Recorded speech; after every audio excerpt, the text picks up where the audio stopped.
Hello प्यारे दोस्तों, कैसे हैं आप लोग। मैं उम्मीद करता हूँ आप सुरक्षित होंगे, अच्छे होंगे। दोस्तों आज हम लोग क्लास 12 यूपी बोर्ड या और अन्य Hindi board, Rajasthan board, Bihar board के लिए चैप्टर नंबर 5 की बात कर रहे हैं। दैट इज़ द पृष्ठ रसायन, सरफेस केमिस्ट्री। तो सरफेस केमिस्ट्री में दोस्तों हम लोग कोलैडी विलेन शुरू किए हुए हैं, कोलैडी अवस्था शुरू किए हुए हैं, और आज हम लोग चलते चलते पहुंच चुके हैं कोलैडी विलेन या कोलैडी अवस्थाओं के वर्गीकरण पर। दोस्तों कहाँ पहुंच चुके हैं? वर्गीकरण। और वर्गीकरण दोस्तों मैंने बताया है, जब भी किसी भी चीज़ का वर्गीकरण किया जाता है तो उसके लिए किसी न किसी बेसिस को, किसी न किसी आधार को पकड़ना पड़ता है। तो दोस्तों अपना कोलैडी विलेन जो है, अपना कोलैडी विलेन कुल 4 प्रकार से, है ना, कुल 4 प्रकार से वर्गीकृत किया जा सकता है। कुल 4 प्रकार से वर्गीकृत किया जा सकता है। पहला है अवयवों के भौतिक अवस्था के आधार पर। पहला है अवयवों के भौतिक अवस्था के आधार पर। अवयवों की भौतिक अवस्था का आधार का क्या मतलब? अवयव क्या है? मतलब अवयव का मतलब जो चीज़ में घुला हुआ है। जैसे मैं कहूँ इस मार्कर का अवयव क्या है, तो आप कहोगे स्याही और ये प्लास्टिक। यही तो अवयव है। किसी कोई भी चीज़ जिस चीज़ का बना है वही उसका अवयव है। तो इसके अवयव क्या होते हैं? परिक्षिप्त, प्रवस्था और परिक्षेपण माध्यम। आप जानते हैं परिक्षेपण माध्यम ज़्यादा मात्रा में होगा और परिक्षिप्त प्रवस्था कम मात्रा में होगी। तो परिक्षिप्त प्रवस्था और परिक्षेपण माध्यम का भौतिक अवस्था क्या है? ठोस है, द्रव है, गैस, उसके आधार पे कितने प्रकार का कोलैडी विलेन होगा। इसके बाद है आपका परिक्षेपण माध्यम के आधार पर। परिक्षेपण माध्यम के आधार पर, ये एक तरीका हो गया वर्गीकरण करने का। इसके बाद है परिक्षिप्त प्रवस्था के आधार पर। परिक्षिप्त प्रवस्था के आधार पर, या कह सकते हैं परिक्षिप्त प्रवस्था तथा परिक्षेपण माध्यम के मध्य आकर्षण के आधार पर। परिक्षिप्त प्रवस्था और परिक्षेपण माध्यम के मध्य कितना आकर्षण है, ज़्यादा है तो कम बा, ओकरे आधार पे हाँ कोलैडी विलेन कितना प्रकार का होता है, ये हम लोग के देखेंगे बा। ठीक बा। इसके बाद हो, इसके बाद आपका है कणों के आधार पर। कणों के आधार पर। कणों के आधार का मतलब दोस्तों परिक्षिप्त, यहाँ पर बात किया जाए तो परिक्षिप्त प्रवस्था के कण बड़े होंगे, छोटे होंगे, मझले होंगे, जैसे भी होंगे, उनके आधार पर हम लोग कोलैडी विलेन को कितने प्रकार से वर्गीकृत कर सकते हैं। तो दोस्तों ये कुल 4 प्रकार से कोलैडी विलेनों का वर्गीकरण किया जा सकता है। या तो डिस्पर्सन फेज, डिस्पर्सन मीडियम के फिजिकल नेचर के आधार पे, या डिस्पर्सन मीडियम के आधार पे, या attraction between dispersion medium and dispersion phase के आधार पे, या साइज ऑफ डिस्पर्सन फेज, है ना, size of dispersion phase particle के आधार पर हम लोग कर सकते हैं। तो यहाँ पे दोस्तों कुल 8 प्रकार के आपको देखने को मिलेंगे कि जब मतलब परिक्षिप्त अवस्था ठोस हो, परिक्षेपण माध्यम द्रव हो, गैस, ये गैस हो वो ठोस हो, ये जो है द्रव हो वो गैस हो। तो इस तरह से कुल 8 प्रकार के कोलैडी विलेन आपको देखने को मिलेंगे। गैस में कोलैडी विलेन नहीं बनेगा, क्योंकि जब कभी भी किसी भी गैस को गैस में मिलाते हैं तो समांगी मिक्सचर मिलता है, और समांगी mixture it's not the part of colloidal solution. ठीक है, इसको हम लोग आगे डिस्कस करेंगे वन बाय वन। प्रक्षेपण माध्यम के आधार पे दोस्तों, जैसे जब प्रक्षेपण माध्यम एल्कोहल रहे तो उसको हम एल्कोसॉल बोलेंगे। क्या बोलेंगे? एल्कोसॉल बोलेंगे। जब प्रक्षेपण माध्यम गैस रहे तो उसे हम एरोसॉल बोलेंगे। जब प्रक्षेपण माध्यम बेंजीन रहे तो उसे हम क्या बोलेंगे दोस्तों? बेंजोसॉल बोलेंगे। और जब प्रक्षेपण माध्यम जल रहे तो उसको हम एक्वासॉल बोलेंगे। क्या बोलेंगे? एक्वासॉल बोलेंगे। इसको भी आगे हम लोग डिस्कस करेंगे, लेकिन इसके आधार पर हम लोग 4 प्रकार से वर्गीकरण कर सकते हैं। इसके आधार पर दोस्तों 2 प्रकार से वर्गीकरण कर सकते हैं, द्रव स्नेही कोलाइड और द्रव विरोधी कोलाइड। द्रव स्नेही कोलाइड और द्रव विरोधी कोलाइड। द्रव स्नेही और द्रव विरोधी। जो द्रव स्नेही हो और द्रव विरोधी, मतलब जल से स्नेह रखने वाला और जल से विरोध रखने वाला। तो इसके बारे में हम लोग आगे डिस्कस करेंगे नेक्स्ट मतलब सेगमेंट में। फिर कणों के आधार पर आपका है वृहद बहुआण्विक कोलाइड, वृहद आणविक कोलाइड और संगुणित कोलाइड। बहुआण्विक कोलाइड, वृहद आणविक कोलाइड और संगुणित कोलाइड। तो दोस्तों ये तो बेसिस हमने बनाया या आधार बनाया कि हम कैसे जाने और कैसे इसको हम विभाजित करने वाले हैं या वर्गीकृत करने वाले हैं। तो मतलब भौतिक अवस्था के आधार पे, प्रक्षेपण माध्यम के आधार पे, इन दोनों की प्रक्षेपण माध्यम प्रक्षेप्य अवस्था के आकर्षण के आधार पे, और इनफैक्ट इसको कह सकते हैं प्रक्षेप्य अवस्था के आधार पे या प्रक्षेप्य अवस्था के कणों के आधार पे। मतलब कण छोटे छोटे हैं, बड़े बड़े हैं, जुड़ जुड़ के बने हैं, क्या बने हैं, कैसे बने हैं। तो अब हम लोग 1 बाय 1 लेंगे। पहले इसको लेंगे, फिर इनको लेंगे, एक साथ जो है हम लोग क्या करेंगे, इसको क्लासीफाई करेंगे। तो आगे बढ़ते दोस्तों और देखते हैं अवयव की भौतिक अवस्था के आधार पे कुल 8 प्रकार के कोलाइड हैं, उनके एग्जाम्पल्स क्या हैं, उनके नाम क्या हैं। ठीक है, चलो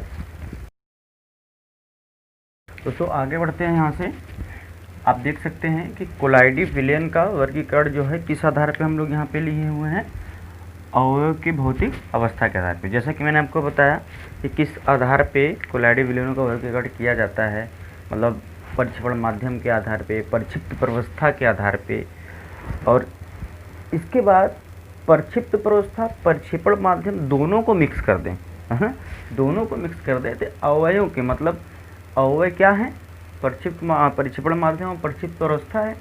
इनके भौतिक अवस्था के आधार पे कुल कितने प्रकार के कोलाइडी विलयन पाए जाते हैं। तो कुल दोस्तों जैसा कि आप देख पा रहे हैं कुल 8 प्रकार के कोलाइडी विलयन प्रक्षिप्त प्रवस्था और प्रक्षेपण माध्यम के भौतिक अवस्था के आधार पर संभव है। एक और बन सकता था जो कि ठोस का कोलाइडी विलयन बन सकता था, लेकिन आप जानते हैं किसी भी ठोस को जब ठोस में अपन मिलाते हैं तो समांगी विलयन बनता है। समांगी विलयन बनता है, ये विलयन वाले चैप्टर में भी आपको बताया गया है। तो जब कभी भी कोई भी समांगी विलयन बन जाएगा तो वह कोलाइड नहीं होगा, क्योंकि पिछले वीडियो लेक्चर में मैंने आपको बताया था कोलाइड का जो बेसिक नेचर है दोस्तों वो क्या है, विसमांगी है। तो आपसे कोई पूछे कि ठोस का ठोस में कोलाइडी विलयन क्यों नहीं बनता है, तो आपका सीधा सा सिंपल सा प्यारा सा खूबसूरत सा जवाब ये होना चाहिए कि ठोस का ठोस में कोलाइडी विलयन इसलिए नहीं बनता है क्योंकि ठोस को ठोस में घोलने पर समांगी प्रवस्था प्रकट हो जाती है, और कोलाइडी विलयन तो विसमांगी प्रकृति का होता है, इसलिए ठोस का ठोस में विलयन नहीं बनता है। ज़्यादा तेज़ बोल दिया तो माफ़ करिएगा। ठीक है दोस्तों, चलो तो थोड़ा सा इसको डिस्कस कर लेते हैं। आप चाहें तो इसका स्क्रीनशॉट ले लीजिए, मैं हट जा रहा हूँ। ठीक है, 1 2 3 राइट, आप इसका स्क्रीनशॉट ले सकते हैं, आप इसको नोट डाउन कर सकते हैं। सारी चीज़ें मैंने यहाँ पे नोट डाउन किया हुआ है, बस इसको समझने का कोशिश करते हैं अपन कि क्या होता है, ये किस तरीके से होता है। तो यहाँ पे आप देखिए कोलाइडी निकाय का नाम है कि जब कभी भी ठोस में ठोस मिलेगा, ठोस में द्रव मिलेगा, ठोस में गैस मिलेगा, द्रव में गैस मिलेगा, द्रव में द्रव मिलेगा, व्हाटएवर जो भी होगा उसका नाम क्या होगा, दैट इज़ द नाम, है ना। चीनी में नमक मिलाते नहीं रे, हाँ चीनी में नमक, चीनी में पानी मिला देते हैं ना, बन जाता है। अरे नींबू मिला दीजिए तो बन जाएगा जो है ना ORS का घोल बन जाएगा, इलेक्ट्रॉल वाला बन जाएगा, पी लो। ऐसे ही समझो कि चीनी में दूध मिला दिया, चाय मिला दिया, चाय की पत्ती मिला दिया, इनफैक्ट चीनी में दूध मिला दिया, चाय की पत्ती मिला दिया तो चाय बन जाता है। तो ऐसे कुछ न कुछ मिलाया तो कुछ न कुछ नाम तो आएगा ना। तो वैसे ही किसी को किसी में मिलाया तो क्या आएगा, अपन का कुछ न कुछ नाम आएगा, है ना। तो वो नाम क्या होगा, उसके उदाहरण क्या होंगे, हम 1 बाय 1 डिस्कस करते हैं। तो पहला है दोस्तों ठोस साल कब बनता है, जब कभी भी ये है कम मात्रा में उपस्थित रहने वाला परिक्षिप्त प्रवस्था, और ये है परिक्षेपण माध्यम। मतलब ये चीज़ इसमें मिली हुई है, ये क्या है, ये ज़्यादा मात्रा में है, ज़्यादा मात्रा में, ये पूरा क्या है, ज़्यादा मात्रा में परिक्षेपण माध्यम है। इसका मतलब परिक्षेपण माध्यम ज़्यादा मात्रा में है और उसमें परिक्षिप्त प्रवस्था ऐसा विसरित है, ऐसा फैली हुई है। अब ये समझ सकते हैं, ठीक है। तो जब हम क्या करते हैं, ठोस को ठोस में मिलाते हैं, मतलब ठोस परिक्षेपण माध्यम, ठोस परिक्षिप्त अवस्था, तो उसे हम क्या कहते हैं दोस्तों, ठोस सॉल्ट कहते हैं। और इसके उदाहरण क्या है, रंगीन कांच, रत्न और काला हीरा।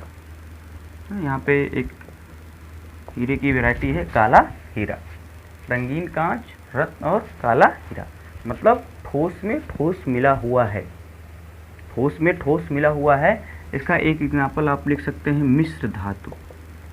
मिश्र धातु आपने क्लास 10 में पढ़ा होगा। मिश्र धातु, दो धातुओं को आपस में मिलाते हैं, धातुएं क्या होती है, सॉलिड होती हैं। तो हमने धातु लिया, दोनों को मिक्स कर दिया, है ना। जैसे सोने में हमने चांदी मिला दी ना, मिलावटी काम किया, तो सोने में हमने कॉपर मिला दिया, तो कॉपर तो थोड़ी सी मात्रा में है, थोड़ी सी मात्रा में ना, चोरी करना है ना। और गोल्ड क्या है, ज़्यादा मात्रा में है, तो गोल्ड में ले जाके कॉपर को मिक्स कर दिया, तो ठोस क्या हो गया, परिक्षिप्त प्रवस्था हो गया, और ठोस ही क्या हो गया, परिक्षेपण माध्यम हो गया। तो रंगीन कांच आपको यहाँ पे दिख पा रहा होगा कि किस तरीके से रंगीन कांच होता है और ठोस में ठोस बनता है, जिसे हम क्या कहते हैं, ठोस सॉल्ट कहते हैं।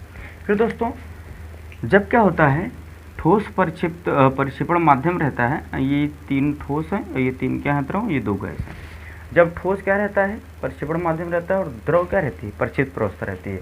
मतलब ठोस ज़्यादा मात्रा में है, ज़्यादा मात्रा में है, और द्रव क्या है, कम मात्रा में। आपको यहाँ से यही बिल्कुल क्लियर कट बात याद रखनी है कि ठोस ज़्यादा मात्रा में है और द्रव बिल्कुल ही कम मात्रा में आपको है, ठीक है। तो ऐसे को हम क्या बोलते हैं दोस्तों, जेल बोलते हैं। ऐसे को हम लोग क्या बोलते हैं, जेल बोलते हैं। मतलब जब ठोस में द्रव घुला हो, मार्क माय वर्ड्स, जब ठोस में द्रव घुला हो, तो इसका एग्जाम्पल क्या हो सकता है, जेली और पनीर। आप देखते हो दोस्तों, पनीर होता है और पनीर में छोटे छोटे क्या होते हैं, होल होते हैं। आपको होल देखने को मिल सकते हैं। आप ऐसा पनीर को ऐसा गारो, ऐसा प्रेस दो, तो क्या करता है, उसमें से द्रव निकलता है। लेकिन ज़्यादातर मात्रा क्या होती है, ठोस की होती है। मतलब ठोस में क्या घुला हुआ है, द्रव घुला हुआ है।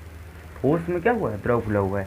और जो जेली वाली टॉफ़ी आती है, देखो जेली वाली टॉफ़ी आती है, पूरा ऊपर का ऊपर ठोस रहता है। जैसे हम इसको खाते हैं तो क्या होता है, उसमें से अंदर थोड़ा सा लिक्विड मटेरियल भरा होता है। मतलब ज़्यादातर तो ठोस होता है और थोड़ी सी मात्रा क्या होती है, लिक्विड की होती है। तो ऐसे एग्जाम्पल को अपन क्या कहते हैं, जेल कहते हैं। और ये बनता कैसे है, जब परिक्षेपण माध्यम ठोस रहता है और परिक्षिप्त प्रवस्था क्या रहती है, द्रव रहती है। मतलब द्रव में ठोस घुला हुआ हो। नेक्स्ट दोस्तों सॉलिड फोम, है ना, इसको क्या बोलते हैं, सॉलिड फोम। तो सॉलिड फोम क्या है, जब कभी भी ठोस क्या हो, परिक्षेपण माध्यम हो, ये तीनों मैंने यहाँ पे लिया हुआ है एक साथ, ठोस। जब ठोस में यहाँ पर गैस मिली हो, जब ठोस में गैस मिली हो, तो इसको कहते हैं सॉलिड फोम। और ये क्या है, समुद्री फेम है और रबड़ फोम, है ना। समुद्री फेन है और रबड़ फोम यहाँ पे आप देख पा रहे हो कि किस तरीके से ब्लैक कलर का है, और आपका जो है वहाँ पे छोटे पोर्स बने हुए हैं। तो सॉलिड तो पूरा का पूरा सॉलिड है, और सॉलिड के अंदर क्या है, गैस भरी हुई है। सॉलिड के अंदर क्या भरी हुई है, गैस भरी हुई है। जैसे आप देखो शंख होता है ना, शंख